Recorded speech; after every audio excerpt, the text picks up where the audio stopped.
കൊല്ലം ലോക്സഭാ മണ്ഡലത്തിൽ 1.5 ലക്ഷത്തിന്റെ ഭൂരിപക്ഷത്തിൽ UDF സീറ്റ് നിലനിർത്തി. അതേസമയം LDFന്റെ വോട്ട് ഷെയർ കുറഞ്ഞു. BJP നില മെച്ചപ്പെടുത്തി. ജയിച്ച സ്ഥാനാർത്ഥി NK പ്രേമചന്ദ്രന്റെ സ്വന്തം ബൂത്തിൽ 2 വോട്ടിന് മുകേഷ് ലീഡ് ചെയ്തതും മുകേഷ് സ്വന്തം ബൂത്തിൽ പിറകിൽ പോയതും കൗതുകമായി. 2019 UDF തരംഗത്തിന്റെ തനി ആവർത്തനമായിരുന്നു കൊല്ലത്ത് ഇക്കുറിയും. കഴിഞ്ഞ തവണ ലഭിച്ചതിനേക്കാൾ 1400 വോട്ട് അധികം നേടി UDF സ്ഥാനാർത്ഥി NK പ്രേമചന്ദ്രൻ 1,50,000 വോട്ട് നേടി വിജയിച്ചു. രാഹുൽ ഗാന്ധി നടത്തിയ ഭാരത് ജോഡോ യാത്രയുടെ പ്രതിഫലനമാണ് തന്റെ വിജയത്തിന് കാരണമെന്ന് NK പ്രേമചന്ദ്രൻ പറഞ്ഞു.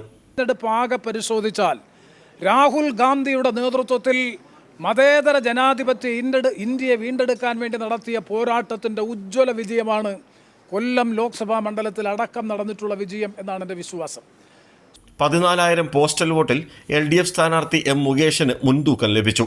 7 നിയോജക മണ്ഡലങ്ങളിൽ കുണ്ടറ നിയോജക മണ്ഡലം ഉയർന്ന ലീഡും ചടയമംഗലം കുറഞ്ഞ ലീഡും പ്രേമചന്ദ്രന് നൽകി. കുണ്ടറയിൽ 27,105 വോട്ടും ചവറയിൽ 25,846, പുനലൂരിൽ 18,044, ചടയമംഗലത്ത് 14,619, കൊല്ലം 23,792, ഇരവിപുരത്ത് 23,678, ചാത്തന്നൂരിൽ 15,571 വോട്ടുമാണ് NK പ്രേമചന്ദ്രന് ലഭിച്ചത്. LDF സ്ഥാനാർത്ഥി M മുകേഷിന് 2,93,326 വോട്ടും BJP സ്ഥാനാർത്ഥി കൃഷ്ണകുമാറിന് 1,63,210 വോട്ടുകളും ലഭിച്ചു. നോട്ടയ്ക്ക് 6,546 വോട്ട് ലഭിച്ചു.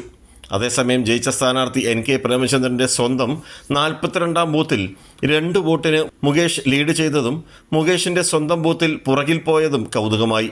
എന്നാൽ മുകേഷിന്റെ ബൂത്തിൽ മുൻ തെരഞ്ഞെടുപ്പുകളിലും LDF പുറകിലായിരുന്നുവെന്ന് LDF ബൂത്ത് സെക്രട്ടറി ചൂണ്ടിക്കാട്ടുന്നു.